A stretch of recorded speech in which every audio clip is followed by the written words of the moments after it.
Alright, looks like I've got the new webcam rolling, so I'm giving it a little bit of a tryout here. So don't mind me too much if I'm flipping around between emails and stuff like that. No, not always looking at the camera, but I had to give this a try. It's brand new, and I'm just testing it out. So, let's see. Well, first things first. Let's do a little peek around the shop here. There you can see the shelving units that I built.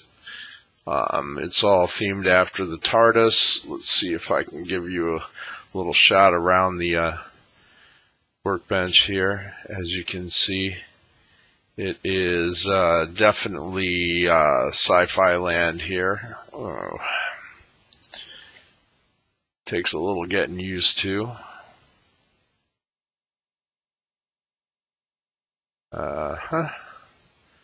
Yeah, a little sci-fi here.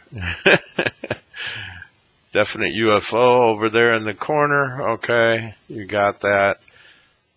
Star Wars and Star Trek. Aliens all around. Plasma light. Plasma light. Plasma light.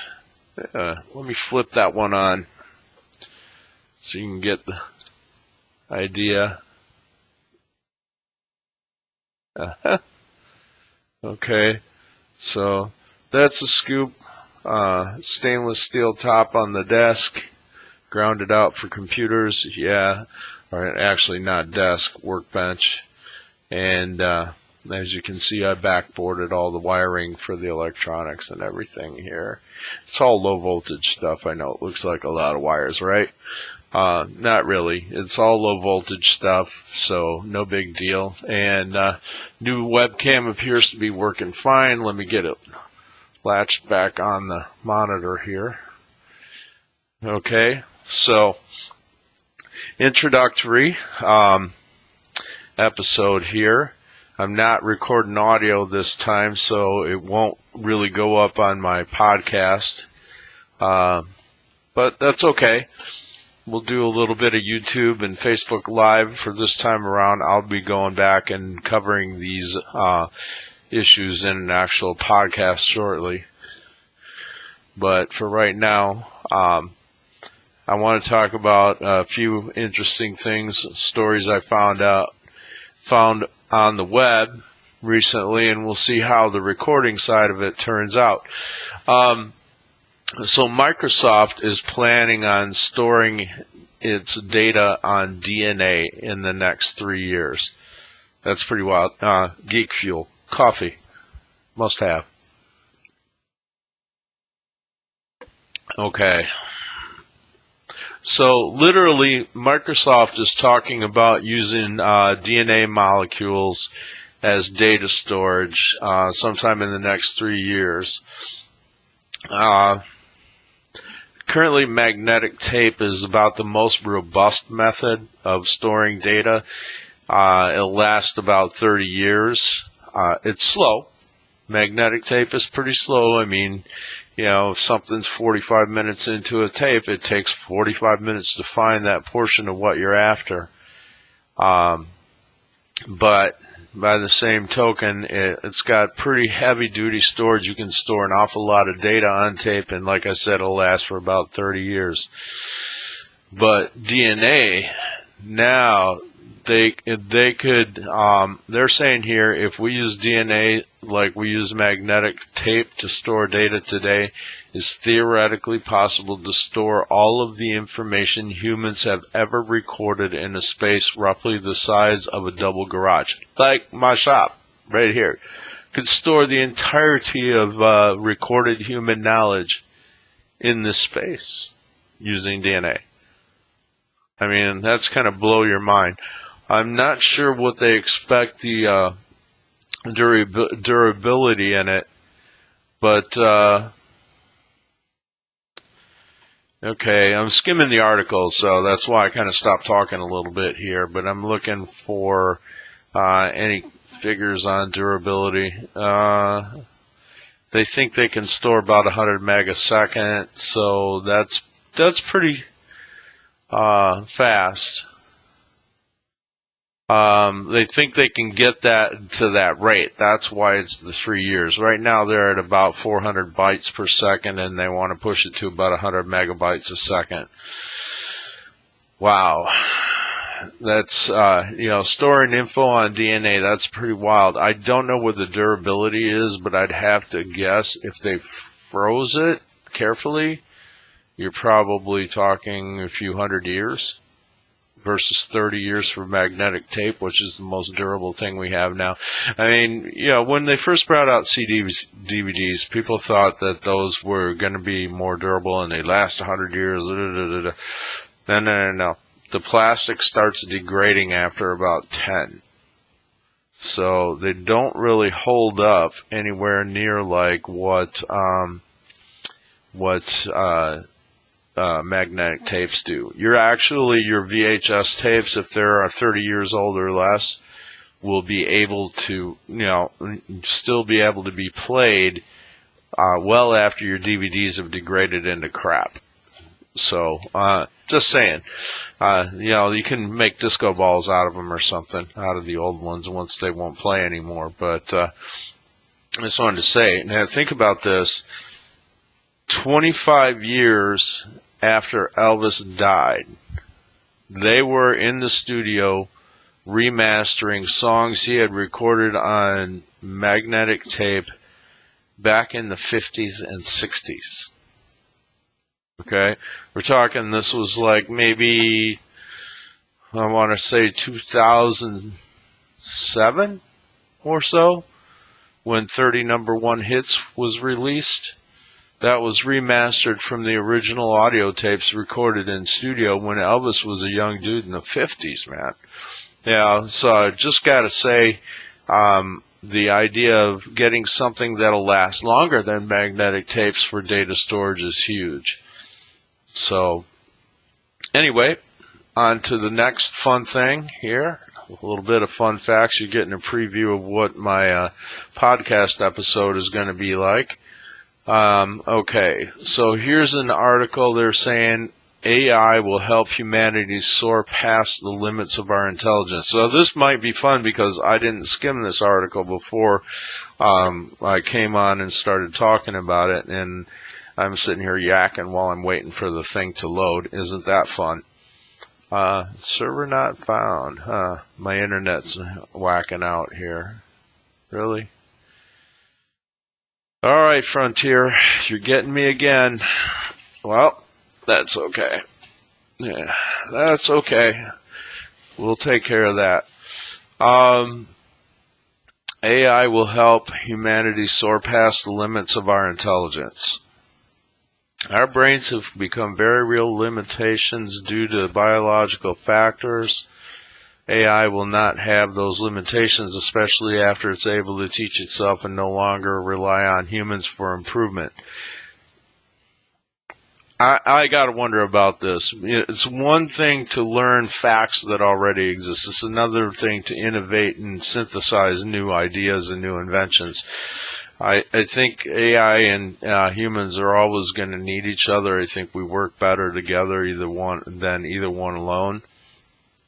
But I also think Elon Musk, he's got a great idea in that we want to interface the human brain directly to AI so that it can communicate and cooperate at much greater speeds than, say, a keyboard or microphone or speech or anything like that.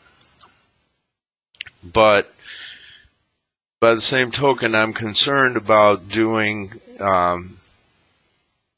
invasive things where they actually put things inside your body. There's always a risk of damage, infection, rejection with the human body. I'd way preferred if they could find a way to electromagnetically tie the brain to an external interface so they could get data transfer speeds up. But I think humans are going to have to team up with AI first of all, it's going to make you more effective. Imagine, I mean, they've got little bit games out not right now where you can kind of control rudimentary stuff with your brain. I think there's even a controller for a flying drone where you can fly the drone with your thoughts, which is kind of cool. And they're working on the same kind of flight controls for fighter jets, which is even cooler yet. Not that fighter jets are such a wonderful thing. I'm not a fan of bombs and bullets, but sometimes it's necessary. But it was controlling aircraft, so eventually it'll be controlling spacecraft and other things. This has been the stuff of sci-fi for 60 years. 50, 60 years. Matter of fact, it might even be longer than that, because if I think back, I think I remember an Edgar Rice Burroughs, John Carter of Mars book where spaceships were being controlled either by artificial or intelligence or the brain. But I know the idea has been around for quite a long time. So imagine being able to think things and have it turn into text on your computer keyboard as fast as you can think it, and erase what you don't like, too. I mean, obviously that's the kind of thing that would take a little practice to get used to and really get rolling well, but it's something you can look forward to in the future, and that's just the beginning. The other side of it is input to the human brain from the AI. So you can learn a whole new skill like karate, that kind of thing, kung fu, whatever, learning to play guitar, learning to play in other musical instruments, speaking different languages, say habla español, that kind of thing, like instantly. You're talking about within a matter of minutes or seconds.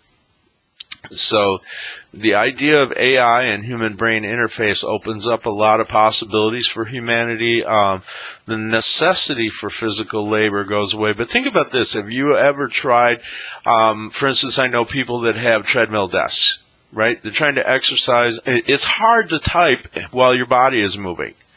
It's a lot easier to type precisely when your body is sitting still. So that's one of the reasons why I'm not a big fan of treadmill desks. I can talk, sure, but text-to-speech is kind of horrible right now.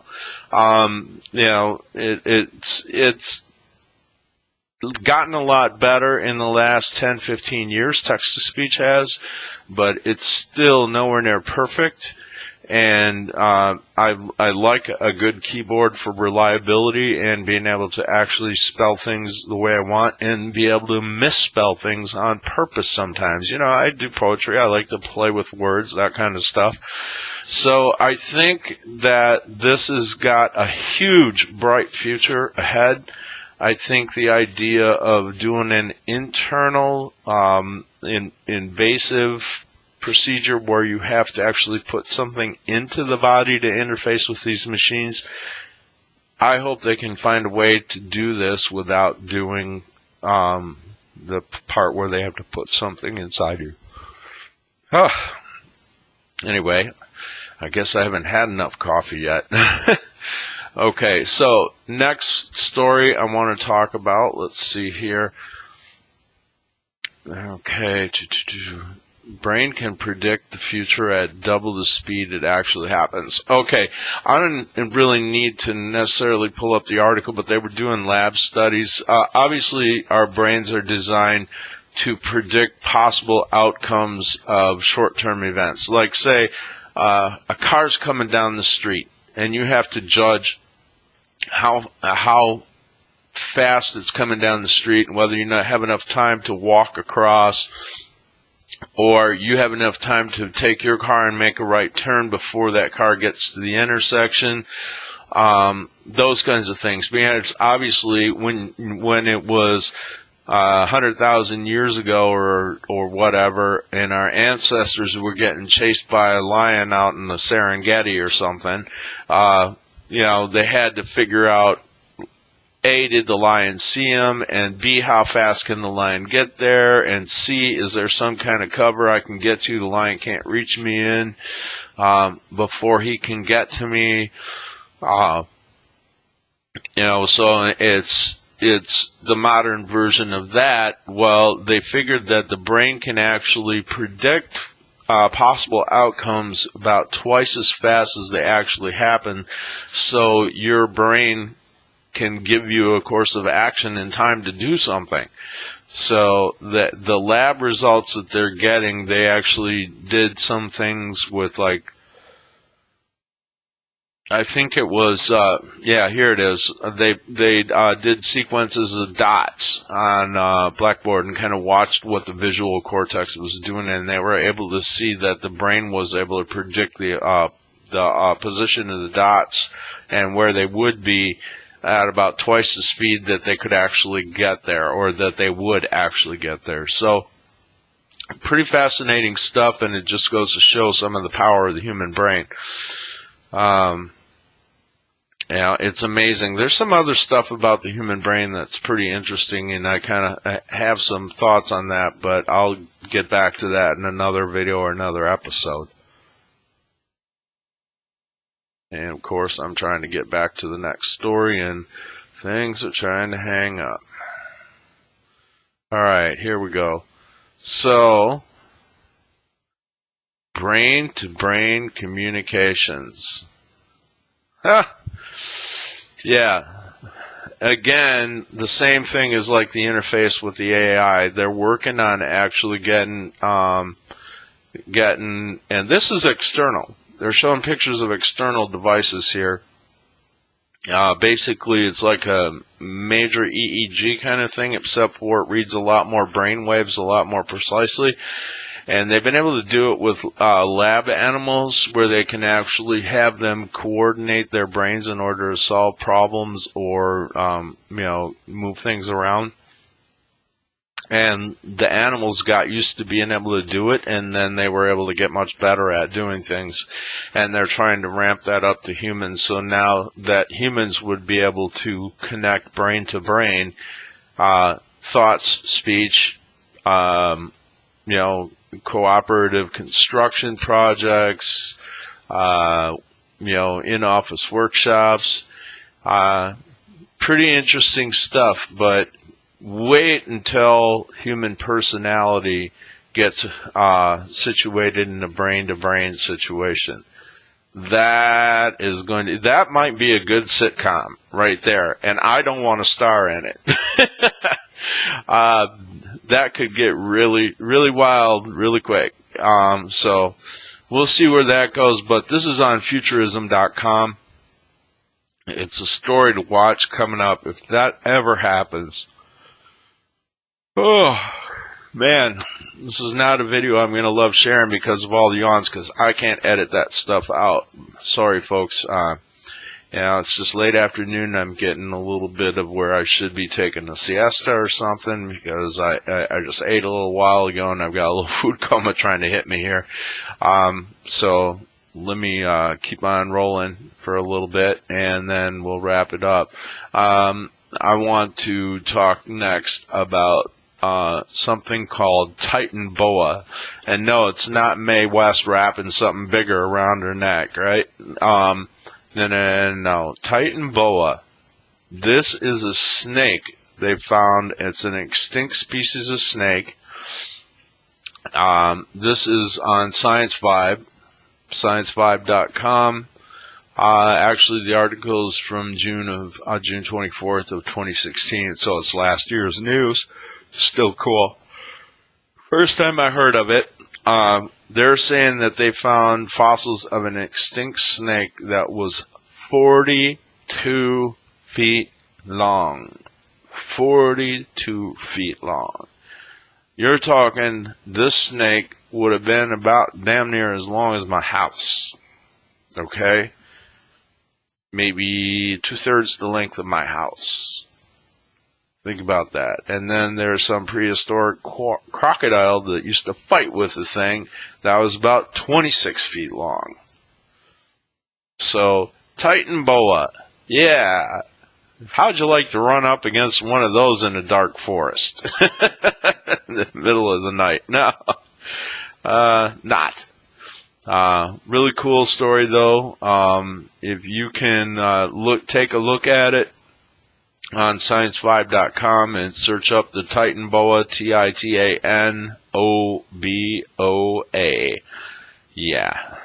Yeah, cool story. All right, so that's enough for a test video with the headset, and I'm tired of yawning in the microphone and on the camera, so I'm going to wrap it and see how it turned out, and then we will send it up to the cloud, yawns and all. Yay.